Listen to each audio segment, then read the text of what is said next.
The I-Team is on the prowl with 4 Wake County Sheriff's Department canines sniffing for drugs at a middle school. This school invited us in just to be more proactive. Wake County school officials don't want us to reveal the name of the school. They also wouldn't let us inside as the dogs search for marijuana, prescription pills, and other drugs students abuse to get high. They're doing a sweep through the hallways, sweeping the lockers. These dog sweeps don't happen very often in Wake County schools, but one mother told us they should. I always knew it was there, but not to the level that it is. The I-Team is not naming this Wake County mother because she wants to protect her son, but she wants you to hear his story. She says he was targeted by student drug dealers at the Wakefield 9th grade center in Wake Forest. It's basically a code of silence if you want to survive the 4 years of school. And he said to me, I can see how going to high school these days is like being in prison.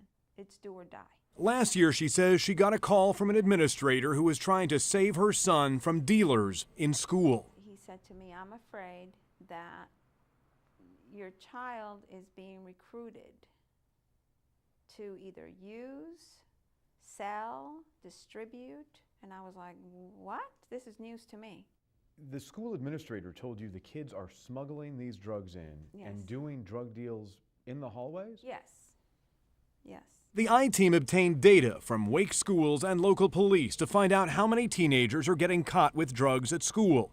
The school district says there were 425 drug incidents reported in 2009 in middle and high schools, an average of 12 incidents a week during the school year. Nearly 150 of those cases were serious enough to be passed on to police. But the Wake County Sheriff Donnie Harrison tells the I-Team the numbers don't tell the full story. A lot of times our school resource officers tell me that they're not notified. Maybe a teacher finds some drugs. They take it and they handle it themselves. Well, if we're not notified, we can't do anything about it. On this day, canines found no drugs. Sheriff Harrison says on at least one previous search, he was told the kids were tipped off.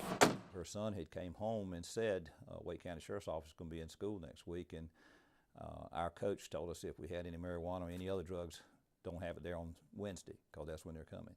That really concerned me. Sheriff Harrison says he'd like to see a better relationship between the school district and law enforcement. They don't want drugs in their schools, but they don't want to get labeled if we find some. Do you think the school system and school administrators need to adopt a different mindset about this? That if they have a problem, they need to talk to you about it? Well, yes, I do. Dana King is principal at Raleigh's Millbrook High and Wake's Principal of the Year. She disagrees with the sheriff. We want to win academically. We want to win athletically. We're not interested, I don't believe, in winning by underreporting criminal behavior or acts of our students. Millbrook had 26 drug incidents in 2009, more than any other school in Wake County, followed by Sanderson, Wakefield, and Broughton. King says she and her staff are not ignoring the problem.